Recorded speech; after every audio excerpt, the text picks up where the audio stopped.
Well, welcome back to the English broadcast of the LPL. We're here live from Shanghai. It's actually a pretty sunny evening right now. We are in the depths of summer. It is a scorcher. Let me tell you how hot it is outside and in the venue as well. So we're going all the way, 3 games right here between these two teams, Rogue Warriors and JD. And actually not breaking a single sweat, but that is also SMLZ, and this guy is cool as a cucumber. And I feel like these games have really come down to draft, whereas it felt like JD Gaming had a game plan from minute 1 for game number 1, executed brilliantly, and they just outmaneuvered Rogue Warriors. Rogue Warriors strike back, have their unkillable composition in game number 2, and now JD Gaming have to go back to the drawing board and figure out how to deal with some of this creativity and some of these gimmicks that Rogue Warriors like to draft for. It's kind of like playing whack-a-mole though. Like, I think this might be too much that Rogue Warriors has in the tank to a certain point where you just have to go with the flow instead of trying to block it. I feel like it comes down to looking back at their 1v1 lane phases. We talked about how successful Zoom was on that Darius in game number 1, and it doesn't have to be the Darius. I expect it will be back-to-back bans, and that Zoom won't get his hands on the champion. But start thinking about other ways that you can attack the map. You know that Mouse is a weakness, so maybe even try to change up the game plan, put Mouse on the back foot and try to exploit or break something there. In fact, actually looks like Coach Ohm is getting some words in with Clid. Yeah. Clid apparently thinks it's the right thing to do, though. Of course, Coach Ohm, a Korean coach over from the LCK, was with Team WE, has been in the LPL for, I believe, 3 to 4 splits now. Yeah. Clid, a Korean jungler, so these two could have actually overlapped in their time in Korea. That's true. For certain. It's no surprise that their drafting has gotten much better after moving to the team, and no surprise why WE's drafting is not so great right now. But let's actually get into this series once again. Third game, come down 1-1. I said the building was packed, but I feel like it feels more packed than it was in the first game of this series. Full house here tonight in Shanghai as we get to the end of this game. And this series, JD versus Rogue Warriors, back into Champion Select. So it's still the same strategy, but executed slightly differently. They did leverage more attention at Mouse, trying to get Zoom the better matchup, but instead of looking for the counter pick, they actually just take the Mundo away from Mouse. Now, Mouse has a very limited, effective champion pool. He really only excels on a couple of key picks, and Mundo has been one of the big ones to get them through the 8-13 meta. So Mouse definitely needs to patch up some weaknesses here, and it might be in the Gragas, a very early rotation. Yeah, I like it. I mean, again, Gragas has a lot of utility, and he's also very tanky at the end of the day. I was like, oh, maybe you could pick something like a Darius and, you know, be the Predator while Darius is banned, as is Rakan and Aatrox from Rogue Warriors. That's going to be such a fast lock, and these guys know exactly what they want. Holy, slow down. Give us a chance to talk about the picks. That's a Camille once again, and another Trapper pick in the form of Zoe in the mid lane for Yagao. Go back to basics and what works. I like it. And Rogue Warriors once again on red side, third time in a row in this series, Warlock in the Lulu. And JD Gaming, they just have the read that, okay, we're just going to win our lanes. You know, you had the cute little 5v5 composition. You have a very similar one that's shaping up here, especially in tandem with Gragas and Kindred. Obviously, you place down the Kindred ultimate. You use the Gragas cast to clear off all of your enemies, and you're the only benefactor of that ultimate health that comes back. So JD Gaming like, no, it's not going to get to that. It's going to die in the lane phase. We have Yagao on Zoe. We have Clid on Camille, and it's going down. It is indeed. I also would like to see this Gragas really get involved in some plays early though in skirmishes, because he can really screw with the ultimatum. Popping the ultimate for ultimate, and he'll be in solo lane having experience. So there are counterplay options for Rogue Warriors as we take a look at the next couple bans. Pyke and Tam Kench coming out here as 2 support bans towards Lu Mao, LV Mao, Gucci Mao. Gucci Mao. That is his name. And Lucian will be the ban out again against SMLZ. Will it be Kai'Sa? No! They're actually just like, do not want to deal with the Sivir. That was very annoying. Get it off my screen. But that could mean that the Kai'Sa is now appropriate. So JD Gaming, they're just trying to strip away all of the remnants of that composition that beat them in game number 2. Even to the fact that they could give over Alistar Kai'Sa, which is such a devastating combo because of Alistar's ability to proc Kai'Sa's ultimate. I'm just saying, imagine conditioning your opponent enough where they want to ban Sivir when, again, Varus or Kai'Sa are open, and Rogue Warriors are like, okay, I guess we'll just lock in Varus. Tit for tat, they see Logan, they say, okay, if you're going to take away my champions, I'm going to take away your champion. So whose champion pool is larger? And Logan may actually get his Orianna. He's been spamming this in solo queue. It was banned away from him. Oh, was this the oversight? We thought that Rogue Warriors would have more in the tank just instinctively because they're the more veteran squad. They've had the weirder compositions, but JD Gaming If this gets locked in, and it does, to it now means that you get a different look from them. Yeah. And so Rogue Warriors are now having to be on the competitive stage, dealing with the JD Gaming that we haven't seen before. And please play Karma. Do you think they forgot? Because Rogue Warriors banned out Orianna in game 1 because Loken has been spamming this in solo queue 10 games in a row. 10 games of League of Legends. Potentially 10 hours of Orianna, just all in a row. I don't think that Rogue Warriors are the type of team where they look at an opponent and they think about how to best deny things from the opponent. I think that they more so think about themselves. Yeah. Just get me what I'm strong on, get my compositions that I like to run, and I'm just going to be better than you anyway. That's fair. That is fair. It's just an unknown factor I just wouldn't want to deal with, you know? Maybe Loken is just Y4 2.0, and you just don't want to deal with it. Alistair also comes in alongside it, no Karma today, and a Morgana coming in for the bottom lane for Rogue Warriors. If I'm tipping, I am definitely leaning towards JD Gaming. We have a very key champions. Is the signature pick of Yagao on his Zoe. This is a pick that it's just disrespectful to leave it open for him. He is a masterful Zoe player. Loken finally gets the Orianna that he's been spamming in the solo queue. It works in a very similar way of having the Zoe or the Taliyah in that bot lane, so maximizing your push. And then you have the Alistar. We talked about this earlier on in the series, that if you were ever going to identify a single champion against Rogue Warriors, they love to dive. They love to push you in, to stack up big creep waves, and then to try to rotate Doinby and Flawless for these big 4-man dives at around 8 to 10 minutes. Alistar is so dangerous to do that against. Orianna, incredibly hard to push in. I feel like JD Gaming, they see what Rogue Warriors have, and they have completely met it at every single aspect of the composition. Oh, for sure. Even for the first couple of phases as well, I'm looking towards the Camille. I love it a lot. Plus, you've got the Zoe coming in on top of that. I mean, one thing to think about is when we actually get to those team fights and skirmishes once again, that Rogue Warriors do have answers. I mean, Gragas and Kindred, fantastic into this composition that JD have built themselves in skirmishes. But it's a question of whether we get there, Frost. Yeah, JD, they don't want to wait for that. No, they don't. When it was want to win in the laning phase. Okay, so one of the bloodiest teams going up against one of the best team fighting teams. Yep. And it's all about that man on your screen. That is Yagao. Zoom and Yagao. Your boy Yagao. Almost identical. That's why the Chinese audience calls them the Dumpling Duo.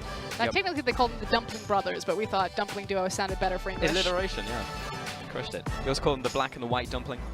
I always forget which one's which. Zoom is the white dumpling because he has light hair, and Yagao is the black dumpling because he has black hair. Oh, I see. See? There you go. Right. Zoom. Makes sense. Yeah, Zoom also a person that you cannot sleep on. He is picking up the Mundo this game though. No Darius for him. That was actually banned out first by Rogue Warriors, so they do not want a repeat of game 1. But there are factors that we get to see in this one, especially the Zoe coming out in the mid lane for Yagao. Excited to see that one for certain. And Zoom could be the make or break here in these 5v5s if JD Gaming can't just roll over Rogue Warriors in the team fights, because he's on the Mundo and there's not a lot of safety. Yeah, SMLD has access to the Black Shield, but you know, there's nothing to stop Mundo from just rocking back into Varus' face. That's true, actually. Yeah, I mean, well, there is the Chain of Corruption and then the Binding, but you dodge both of those. Also a Gragas at the same time. So there it's are more ways so to you try and can get survive, yeah, depending on kind of where we are in the itemization. That's and true. How far Zoom gets ahead. And this is what I want to see. I want to see Clid give attention to his top and mid, and just let this Alistar Orianna absorb a lot of the pressure that Rogue Warriors like to focus down there. Snowball Zoom ahead and make use of a very fed Mundo for access into that backline. Yep. There are ways to make it happen you get later into the game, but again, to reiterate, they are looking towards the early phases of the game to shut down Rogue Warriors before they can even attempt their crazy team fights. As once again, for the last time in Shanghai tonight, for a very final game, it's gone to 3 between Rogue Warriors and JD. I'm going to hand it over to the audience.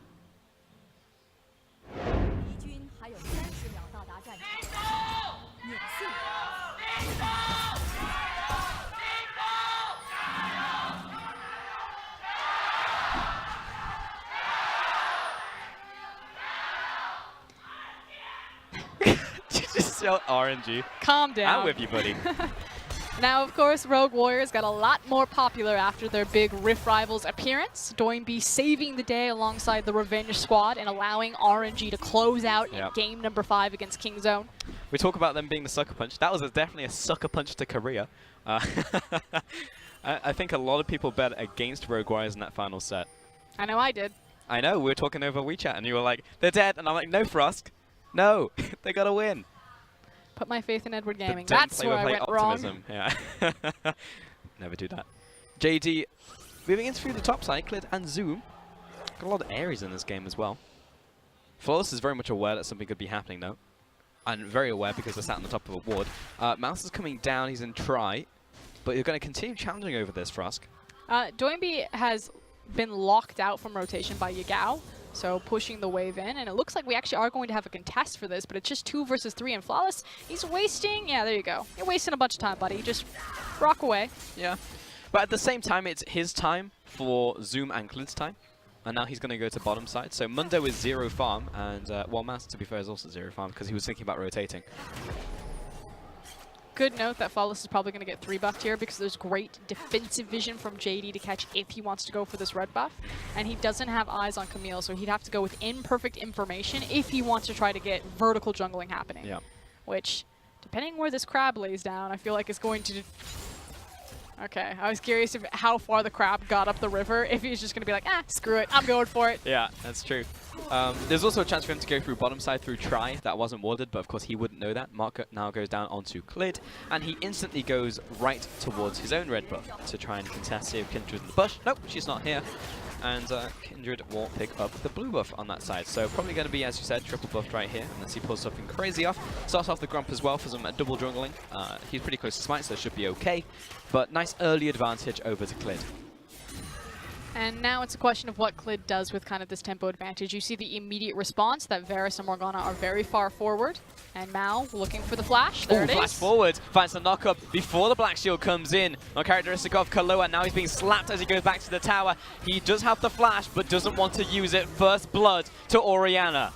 Beautifully done there from JD Gaming to read the map and execute appropriately. And you have to wag the finger at SMLZ and Kahlua. I believe early trinkets went down to protect Rogue Warrior's jungler. I'll have to go back onto the tape and kind of watch that early game and see if there was a big window, but didn't have their flanks covered, way too far forward, and were punished knowing that the jungler could be on the bottom side of the map, especially against an Alistar. Yes, indeed. First blood going to Loken. He's a pretty good man. Remember, this is the pick that he has been practicing a lot recently in solo queue. And it goes back to this idea of evolution for JD Gaming. You know, coming into this series, out of 23 games, Loken had only played 1 on a mage, and it was just that Vladimir. It had been banned by Edward Gaming previously before in their series, so a lot of teams were respecting it. Loken went back to the drawing board, tried to find another mage to keep him competitive in this 8-13 meta. Yep. Finds the Orianna finally in game number 3. Right, in the first game, he also picked up Morgana, right? Yep. So found 2 more mages. Doubled, or tripled the amount of mages he's picked so far in the LPL. So clearly he's done a lot of legwork before this series. And if there's a time to play up, it's definitely against Rogue Warriors, because they are a squad, the benchmark, I guess, within their group outside of... Oh, on the opposite side, because we're on cross-conference. A team that you really want to play up against. There should be many easy wins to pick up in that conference. EDG will also be a tough one. And the thing is if JD slay Rogue Warriors here, there could be a conversation that if JD Gaming were in the Western Conference, that they would be the best team. You know, if our Eastern Conference teams continue to smash the West so handedly, the disparity is only growing between them, and maybe JD Gaming and Suning Gaming just drew the short end of the stick because they're stuck behind Royal Never Give Up and Invictus. I mean, that's it, right? Like, if you look at JD, I mean, specifically in cross-conference, they're the favorites for 5 out of the 7. You look towards EDG and Rogue Warriors as the strongest teams in the West. Then FunPlus Phoenix, Snake, WE, OMG, TOP. All of these matchups you'd say are JD favored. So there's now a chance for them to pick up a lot of wins. I mean, it's actually more likely that they will not drop a game from here on out if they beat Rogue Warriors. The only unfortunate thing, other than that ward not being spotted out because it's a very shallow control ward, is the fact that they have to be in the Eastern Conference, and that due to the makeup of the LPL playoff gauntlet, that they'd have to go through one of those top tier teams, if not 2 of them, to make a deep run and to even qualify for the regional qualifiers for Worlds. They'd have to finish about, I believe, 3rd at least, because they didn't finish very far in spring. Yeah. Now the question is... Maybe 4th. Do you situate your stadium whenever you get it, JD? Not in Beijing? Because I heard they were thinking about Beijing. That's why the first game between them and RNG was actually Beijing RNG battle. Versus, yeah, the Beijing battle. Maybe you actually look to put it near Xi'an or Chongqing. Let us pick up our stadium. Set it up right next to Chongqing. Like, hello, Snake. Bit of a counter gank happening. Mao doesn't have access to his flash this time, which is why, oh, nope, he's going to go for it anyway. Nope. Jumps in onto Kahlua. That was a bit surprising for him because he's like, okay, I guess I'll just bind you and have Flaws come down and kill you. Beeps back on the menu tonight, lads. Just a bit of a miscommunication there. You could see that Clid wanted to go back. I'm assuming that Mao said, no, we can go for this. Kahlua steps a little bit too far forward, but hits the important binding. So some redemption as well for Kahlua. He's had a bit of a hit-and-miss series. Yeah, Clid definitely had to stop his recall and save Mr. Loken down in the bottom lane. But he's okay. He's going to follow this out and go back to base as well. Lower mana, lower HP, and also a bunch of gold to spend. 38 to 59 actually in the bottom lane. So that's a pretty big differential. Now our kill is around, I think, 12 to 14 CS. So you can also add that onto his tally. But there's also now an assist to SMLZ. So ahead in that bottom lane is the old Varus. That's going to be Lost Chapter plus the ring and the brown bags for Loken. You can see that Mao is actually on the move, and he's trying to set up a nice little pathway down towards the bottom side, which is actually very dangerous that he's doing that alone. He just must assume that Flawless is there because of the red buff, which makes sense. If you're keeping track of the jungle timers, he shouldn't be on bottom side, but I've seen crazier things. I always get really nervous when supports just decide to face check up the river, especially when you don't see where the enemy bot lane is. Are we talking about PYL here? Like, what? I've definitely been conditioned for the same thing for us. Mid lane is going to be Doinby and Yugao going toe-to-toe right here. I mean, the actual analysis there is it tells me that both teams are doing a good job cross-map communicating about where the enemy jungler is to give the confidence to their support that they can walk forward and make that movement. Yeah, that is true of these teams. Definitely not of the likes of LGD. Here comes Flawless into the top lane. Zoom is low. Flash. Nice flash. Rides the shockwave. Back to his tower. But we still have a big tempo lead for Rogue Warriors. The fact that they're forcing these summoner spells, they're trying to make these plays, whereas Clid was delayed, I believe, on 3 backs bottom lane. Yes. He's just now finishing up his red buff, and then he can start looking for either clearing out his jungle or looking for access to ganks. But the damage has kind of been done. JD Gaming now playing from the back foot needs to start clearing out some of the vision in the river. In fact, Yugao actually just walked over it, so Rogue Warriors very clearly see this happening. Yeah, in full vision. Doinby and Flawless jumps over the wall. Get away from the bubble. Hey, tags onto blue buff, that's what I'm talking about. Yugao jumps over and he's right into a binding. Perfect timing on him, charging up the arrow, finds him immediately out of that one. But Mao, he's so far into the enemy team, and he flashes in to try and find Flawless. He knew the follow was coming in from Loken. That's what I'm talking about, Lumao. Bit of a crazy play. Also tried to set up the shockwave for Loken there. But again, as I was saying, the damage had kind of been done because Kahlua and Mao and, frankly, Clid was delayed on his back timing. It meant that the vision for Rogue Warriors had gotten control over that river. It was the vision that spotted out Yugao. It was the vision that gave Rogue Warriors the chance to counteract there. And not doing too well in this lane phase as they would have liked. Feels like Rogue Warriors are actually having the best lane phase that they've had all series. Yeah, it's unfortunate time for JD. They're like, okay, let's draft the laning phase to stop them from going skirmishes and team fights.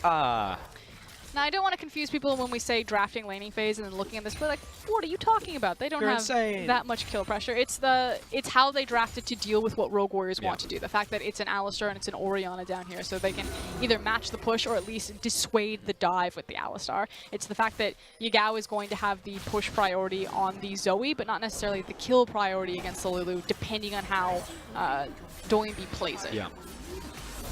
It's just that right now a lot of the plays that they have been making through the jungle using Clid have not worked out very well. Loken did find that one kill though in the early game. Mao flashing forwards and looking to murderize someone. I like it. I always like to see some mad cow in the bottom lane. But for that though, Rogue Warriors are pretty happy. I mean, they're just farming up Flawless in the jungle on this Kindred. Bottom lane, SMLZ's 1-1-1. He's going towards his early Bork. And he's feeling good about life. He's also got near perfect farm, as does Doinby in the mid lane. So all in all, if you're a Rogue Warriors fan, you're pretty happy with how this early game has gone. It's now a question of where the breaking point is going to be. It feels like JD Gaming are like, okay, we're done. We're done playing around now. We're just going to sit in our lanes. If Rogue Warriors want to play this slow and steady, have an elongated lane phase, then we're fine to do that as well. Taking the Rift Herald and just trading some camps back and forth. Pretty much it. Game of ping pong, not League of Legends. It's fine, you gotta just pick that one off the floor. And Clid, he's been at this one for a while, let's be honest. I saw him 40, 50 seconds ago at the Rift Herald, and now he's got it. So now he can cash that in top lane, mid lane, bot lane. Where's it gonna be? We're playing Plinko. Where's it gonna end up? I doubt he's going to immediately drop it. I have a feeling it's more so. Oh my god, he did. It's in the top lane. Yep. Clid isn't even gonna put it in the jungle. It's not even gonna be any RNG. Right in the top lane. Zoom does have his ultimate if he wants to use it.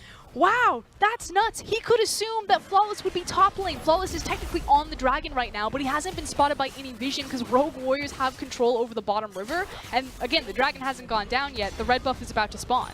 Like, it's great because they just get to crack the tower for free. I said that I wanted them to give advantage to Zoom, but... This is going to be a second charge for us. I mean, I guess I'm happy that JD Gaming are finally being really decisive. Whoop. But Shelly's got a ranged attack now. You could have... They just spectator bug. Oh my, one more. Yeah, that's pretty cool. But you could have lost so much potential on that Rift Herald. Yeah, clap for Shelly, folks. That's what I'm talking about. If you hadn't calculated correctly where Flawless was going to be. Yep. Especially because there's also TPs available from SMLZ. Let's say Rogue Warriors get really crazy and then just decide to stack onto you because you want to commit to that Rift Herald. Whoop. That's fine. Hey. I like it, JD. I don't know. I feel like Lumao has gone a bit sassy recently. I feel because... Oh, you think he's gone sassy? It wasn't the flash into 4 people to try to set up the shockwave. Yeah. It's just the thumbs up. And then the thumbs up. Because if you think about it, he is unfortunately kind of like the side character now for JD's anime. Because you look at Yagao, Loken. Yagao's always been huge as soon as he entered the team. Loken stepped up. Token Loken no more. He is the guy. Cleared in the jungle, a major benefactor of the team. And then Zoom, we saw him in game. Look, he's crazy. He finds those 1v1 kills. He's great in team fights. He does everything. But Mao, what do you remember Mao for? Who remembers Mao? So he's got to differentiate himself. That's why we call him Gucci Mao. Yep. We're trying. We've got your back, Gucci Now, Mao. of course, the joke is that when we called him LV Mao, yeah. the team thought that we were saying Louis Vuitton. And so they said, no, Gucci. Yep, they thought that was hilarious. So that is a team nickname. Yeah. It's Gucci Mao. Thank you, JD. Yep. And Rogue Warriors is going to shove in the top lane right here. 3 members and a teleport on the this is backside. what I expected from Rogue Warriors. They're just a little bit late. Closing the trap. The Cleaver lands onto Flawless, but it's actually clearing SMLZ who are under attack because here comes Yagao over the wall. That's some minty toothpaste. Oh, here comes Clid right into the backlines from Zim with the ultimatum. Kahlua takes a time out for a second, but Mouse over the wall finds the triple slam and the ultimate. He buys some time for the backline, but Kahlua's already dead. He's on the front, but he's about to fall. Shockwave onto 4. They turn it around though. SMLZ's low. He looks to one Clid. Oh my god, SMLZ, stop it! He finds 2. Yagao pushing forwards, and Zoom cannot find purchase. Oh. It is just a slaughter from both sides right now. One of the most chaotic fights I think I've ever seen. Shout out to Clid, though, coming around the back. He's got flash. No paddle star. He's out of mana. And SMLZ was, I dare you. Yeah. Step up. See what happens. But the confidence from JD Gaming right now, immediately pulling the trigger on the TP from Zoom, charging forward. This is no longer the very cautious, respectful, inexperienced JD that we saw in game number 1. They are just getting more and more brazen, finding more and more confidence, it feels like. Yeah, Rogue Warriors punch him in the face and they punch back.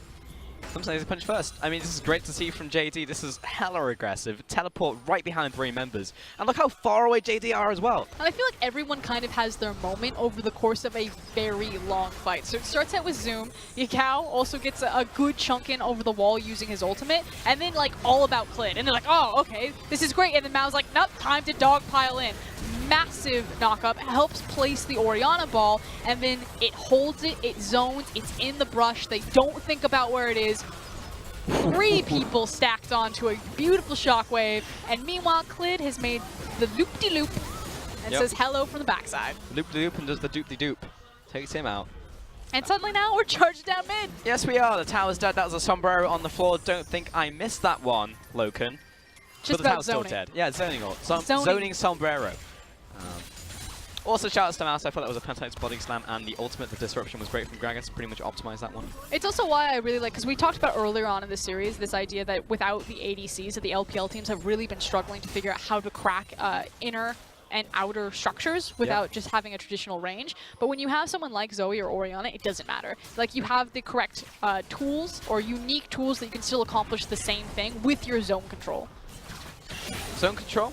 And also, you can just kill them in the jungle. That works too, you know? You find like a good couple picks and you translate that one into an objective. That has definitely been the RW mantra. But JD definitely took at least a page out of that book. He tried it for certain. Top lane, Loken just defending, holding the line. 2-1 in towers right now. JD are not ahead in gold. It's actually equal. That Dragon does go over to Rogue Warriors as well. It's actually the CS, which is the big discrepancy right now. When you're looking a lot of that to be on towards SMLZ. He's 170 farm right now, 3-1-1. It's a pretty big Varus. He's definitely majority of it. Again, Rogue Warriors composition still is all going to be about SMLZ in the end, at its core. Indeed. Joining B will be the supporting cast, the Samwise to his Frodo. And now he's going back to base. He's probably got enough, maybe for 2 items. He hasn't been back in a long time. We'll see. Because he's got the recurve bow already. No, that's going to be components, but very close. It's going to be rough because the Mountain Dragon's going to be spawning in 40 seconds. Is he going to sit? Whoop. Hey. I thought he might be close enough to try to buy it, but you know, being in between a big power spike like that when an important dragon is happening, we'll see if Rogue Warriors step forward to contest, especially with Doinby getting chunked out a bit. Wasn't as bad as it could have been, but this will be the true gut check for Rogue Warriors about how frisky they're feeling here, because I don't think they have the position to step to on this Baron, unless JD Gaming put themselves in a situation to get counter-flanked by trying to dive Mouse. Let's say pick-a-fie Mouse in the bottom lane, though he is Gragas. Here comes the cavalry, though. Yeah. Slow, but no, not really feeling it. Unlike Shulk, Mao and Yagao on the backside, actually looking to see if they can find some poke damage. Just flirting. Kloa stopping all those bubbles in its track with the Black Shield. Morgana actually paying off dividends in this match. That's really nice for him. Teleport back to base right here. Going to be interrupted. Dragon has now spawned, so we're seeing both teams around this one. Ping goes onto the top wave. They know that JD's wave is pushing towards Rogue Warriors. Rogue Warriors are crazy. Why would you fight that? Why are you there, Flawless? Oh, please. Don't do that. You had no vision control over that area. SMLZ is in between items. You're getting chunked out for days. It's clear that JD Gaming have vision in your jungle because they're spell flinging everywhere. And your decision is, I'm a face check it. If it works for Mao, it'll work for me. Oh, it worked out the same way.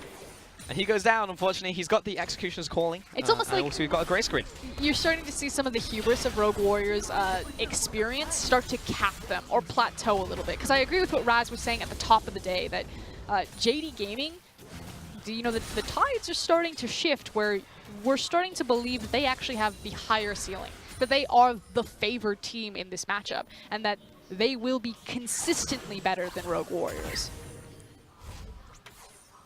And so far, that seems to be the case. Though, if we're talking about consistency, yes, that's absolutely true. But Rogue Warriors, they're the team who are inconsistently just brilliant. And that is sometimes what wins them games, because eventually something's going to stick.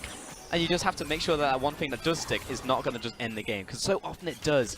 Like we saw that in the second game, there's a chance it happens in the third game. Like the composition is built towards making this happen as well. I mean, I'll put it to you like this. There was a very famous Chinese team, Starhorn Royal Club, that were good at one thing. But because they were the best at it, they kept going to World Finals. But when they decided to stop being second place and decided to become first place, it was because they diversified themselves. That now they can play everything. That they have an effective 7-man roster. Yeah. That it doesn't matter what pieces you move or what you throw at them, they will constantly be the best. So Rogue Warriors, maybe they can be a Starhorn Royal Club at this point, but JD are closer to being an RNG. You have to have multiple tools in your arsenal at this point in the meta, at this stage in League of Legends. We're seeing a lot of that diversity starting to happen as well. You know, Loken, I think, is living evidence of that through the draft and how he's been playing in this series. So it really does come down to this. There was a lot riding on this game, not just the win, but you know what it means for these two teams. Because we're talking about stakes at top of show, you know, with the analyst desk. And I think really the stakes for me is, what does this mean for the future of the two teams, right? Like, is this a JD pushing all the way to semis, potentially to the final? Or is this a JD who get wiped out in quarters or semis? That would be a Cinderella story. I know that Griffin right now was trying to make the crazy Cinderella story in the LCK. Maybe tripped up a little bit in their current matchups. Yeah, they hit a brick wall recently. But JD Gaming are kind of our similar Afrika, and looks like we're finally going to have the big fight. Maybe? Tried to sidestep it, but that's a the confidence for SMLZ. Oh my god! Oh, this guy is crazy. Kalu's got his back, and Mao jumps in. It was all a bait. It all looked so good, so juicy. They wanted SMLZ. Meanwhile, on the backside, Flawless is getting hammered, but he's in a respite. Whoa, flash out of the shockwave. Turn that one to Sombrero. Zoom chasing him down, however, and Yugao's not finding connections on any of these cues. Kahlua backs away. Here comes Zoom into the backline once again. No one can deal with this Mundo. There are too many flashes in this team fight. Mouse jumps forward once again, finds the disruption, but he's tagged by the Paddle Star. Ignite on him. Kahlua turns around, finds yet another binding. And cleared over the wall. He's out of mana. Turns around for the sweep, and SMLZ is still alive. Zoom pushed forward once again. Constantly this slow rolling burn, but again it will not kill SMLZ. 2 kills down on Rogue Warriors, and JD blinking red health bars. They're low, but they're not out. And suddenly Rogue Warriors are bitten. They reach too far into the cookie jar, the trap collapses, and they lose a bunch of fingers. And with the honey fruit there, and with Clid full health, just do it. Oh my god. They clearly haven't listened to Shadowbuster. They are too respectful. They see that Flawless is still alive, but you had chased all of them away. Giving respect that Baron is still very hard to kill at 22 minutes, but I wanted the blood. Where's the blood from this fight? And look at how well multiple people play this. Yagao and Loken in particular. Clid doing his best, constantly weaving in and out of the fight, and Zoom leading the charge. So, I mean, you could watch this fight 100 different times and look at so many different members and see mechanical outplays from either side. Yeah. And Zoom eventually, like, you can't stop this guy. Mundo is just like this grinder that just keeps walking forwards. He never stops, never retreats, just keeps moving forwards. And all the Kahlua can do is just stall him. And it's also the fact that Yagao is hitting so many of his key skill shots. So many times we see Zoe's globally, and even in the LPL, not connect with the trouble bubble, not connect with the Q. Yep. And it just, the whole team fight falls apart. But when you're consistently hitting your CC, when you're finding that big damage, that is the difference there. And it's just the fact that everyone was juggling their health bars so well in that team fight as well. SMLZ was he's literally milking everything he could from every 100th of his health bar. He was getting everything from it. Amal was definitely feeling that engaged as well. The team was definitely not. And you could see him just like shaking in the sea. He was like, I see it. I see the engage onto the enemy carry. It can be me. I could be the one to save the day. Jumps in and almost gets instantly blasted. Though I appreciate the thought now. So what does that mean for the rest of the game? Where are we right now? Because it's been a whole lot of action and it's been so back and forth, but ultimately it was a lot of vision that got placed down for JD here versus a full-on objective. It just feels like it's harder for Rogue Warriors to execute on these fights, that JD Gaming actually just have more options, or it's an easier team fight to execute. And it's easier for them to sit in elongated periods where if we're going to play this big A-Ram, you know, Zoe is just going to run rampant there with all of the poke. So I look at Rogue Warriors' composition, and I'm like, okay, first and foremost, you don't have a lot of consistent hard CC. You're really looking at Varus Ultimate, Dark Binding, and then maybe a Cask, but you would like to save the Cask so that you could use it with the Lamb's Respite. So I feel like maybe Rogue Warriors drafted themselves into a corner in terms of just the viability or versatility that their composition has comparatively to JD. However, if Rogue Warriors just randomly find a fight at full HP, they're golden.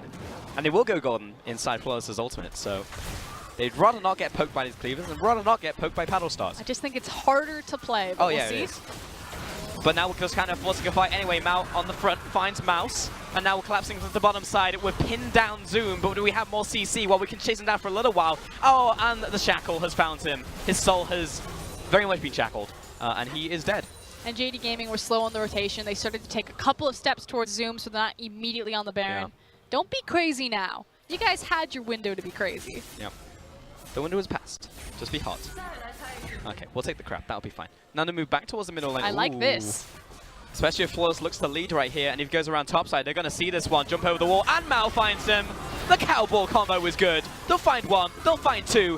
What a collapse coming in from JD. And I want everyone to go ahead and look at the Baron right now and notice that there is a little blue trinket inside the corner of the Baron. Rogue Warriors had vision. That Baron wasn't being done. And yeah, they tried to take that pathway. That's why they went over the side as opposed to walking through that brush. Should have known better.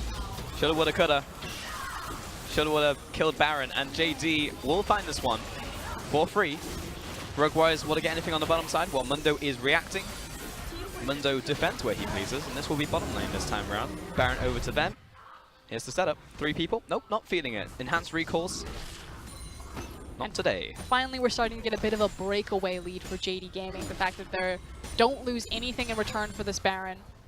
that they have now big. reset themselves on the map. In fact, the waves are being prepared. It's just a stiff breeze that will knock down the top tower, so they should get a lot out of this. And again, because of their composition, even without an ADC, because they have access to Orianna and Zoe, these unique tools, they can still continue to be effective in the siege. Flawless back into his jungle. 1-4-4 in this game. He's been caught out at least 2 crucial times from memory. Once at the Dragon, once moving towards the Baron, costing 2 major objectives in this game. Definitely something that will be looked back upon. Stake has definitely taken some notes. We'll definitely call back to this in the VOD review. JD, on the other hand, have been playing very well together, even though they weren't able to crack open the laning phase. I think they've played the rest of the game very well. I think they've utilized the Zoe as a trapper. Clid has found some excellent ultimatums and hook shots. And Loken as well, I think, has also been great on the Orianna. There was, I believe it was Reapered the other day on Reddit that was having this discussion where he felt that a huge problem with a lot of teams was simply that the execution wasn't coming through, that the skill shots weren't landing, that it didn't matter what you drafted or what you put together for the teams, that at the end of the day, if you're not landing your damage, then it doesn't matter what champion you have. And I feel like Rogue Warrior's flaws are actually in a very similar boat where, you know, when things go right for them, they look beautiful, but when things go wrong, a lot of the time it comes down to mis-execution on moments. Now, I'm not saying that they're the smartest team or the sharpest crown in the box, but it might be, but I think it's in a slightly different way. There's a small twist to that, because often, as we said, they'll just like go for a play before the ducks are in a row. They'll just go. So they maybe should have 4 people, but they'll have 3 people. But more often than not, SMLZ, this guy will position perfectly. But it feels like it's just little moments where, you know, Flawless's ult won't get off. Yeah. Or maybe that's true. Kahlua is you're right. too far away from SMLZ. SMLZ is very consistent in his mechanics. Whoop, you go over the wall. We'll find some onto 2 right there. Flawless pops the ultimate. It's down on the floor. Mao going to benefit from this one as well. And who's that at the front? It's Kahlua. He's dead. Meanwhile, SMLZ, he's got the ultimatum. No, it's done. Zook comes in from the side, gives him the backhand, and he is just murdering everybody right now. Mao's getting chased over. 4 members down, and JD, they are looking for the win. And the old guard appears to have crumbled. JD Gaming have chased Mouse back to the tower, and Doinby will not get revenge over his former team. The revenge tour ends here, and JD Gaming say, no, no, no. If we were in the Western Conference, we would be the best. I mean, Rogue Warriors, they didn't go quietly, but they did go. They definitely go. They died in this one. Revenge Tour Season 2. Not a happy ending, unfortunately. Unfortunate. Specifically for Doinby. I mean, this is the team. He was the mid laner. First season was great. Loved it. Tuned in for Season 2. Wasn't so hot. And JD, congratulations to them. If they were the villains of this story, loved them. The Darth Vader. Love it. Fantastic mechanics coming across the board. Diversity coming through as well. Shouts to Loken in the bottom lane. Because at the end of the day, it's Loken who gets the encore bow. And I feel like he has been the real hero of JD Gaming. Yes, everyone at one point or another stepped up and did their part over the course of the series. But Loken and Mao, the fact that JD Gaming actually have a strong 2v2 bot lane, that they were able to go toe-to-toe against Kahlua and SMLZ, no slouches themselves, and found success, that is the breaking point for JD Gaming to move from mid-tier team to top-tier team. And welcome to the top, boys. It is really looking good. And we spoke about the bottom lane, but also, you know, quick shout out to the top lane, Mr. Zoom. Definitely putting it to them. That Game 1 performance on Darius, 10 out of 10. Would watch again. Would watch that guillotine.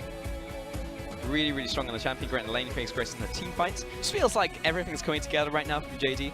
Maybe you could look towards Mao and be like, you know, that last performance a little bit crazy, but was fun to watch. It also had some fantastic plays on the Tamkin specifically.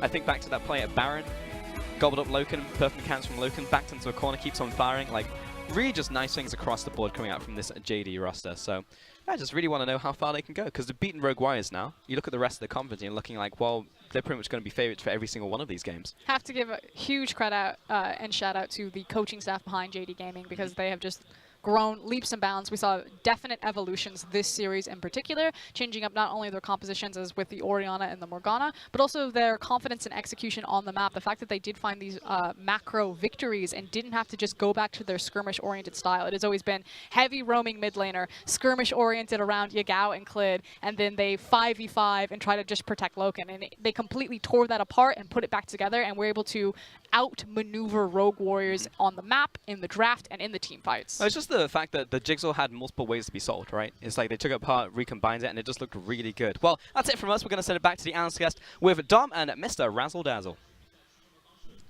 Razzle Dazzle now. Mr. This guy's gone too Razzle far. Dazzle. What do you think about that, Rasputin? Oh my goodness. Choose one!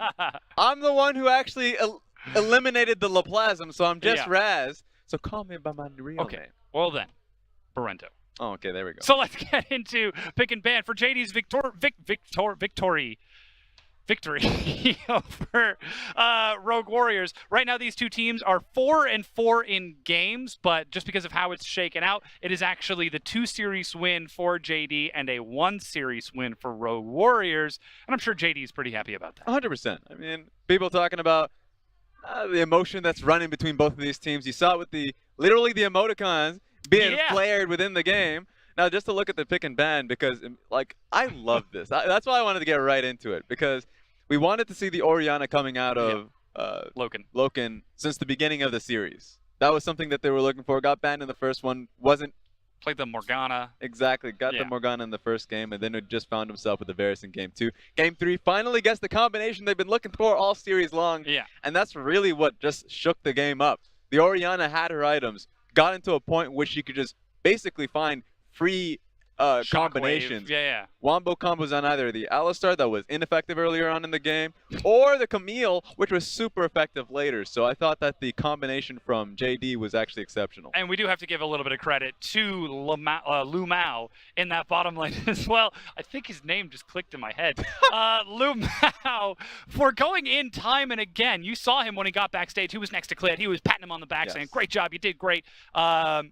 As that sort of emotional backbone, not just for Loken's Orianna, but also for setting up for his team, trying to enable Clid to find these flanks, and enabling that way for Yagao to take these super long fights on Zoe, because he flashed so many times in that game. If that was maybe a 30, 35-minute game, on average, that's about 5 or 6 flashes. I'm pretty sure he flashed maybe 15 or 20. Just remember that Lu Mao is a great engaged support. So people tend to forget that quite frequently because he goes towards the mage supports at times, picking Tahm Kench quite frequently lately. But he's the support that really wants to get onto the Leona pick. Got the Alistar that was banned earlier on in the series, and so was rather effective. I know he got focused on really early on in the game, but the team fights are what they were looking for, and they ended up getting it. I remember JD had exceptional Baron control throughout the entire series. It went on longer. It went into the 3rd game, but this game was a great exception of, well, vision control completely controlled by JD. Even with the blue trinket that was placed in the Baron pit, there was a control ward there, so it got the initial vision. And the payoff of that was that the Orianna was able to take MVP Loken on that Orianna. You were just talking about what it does for the team.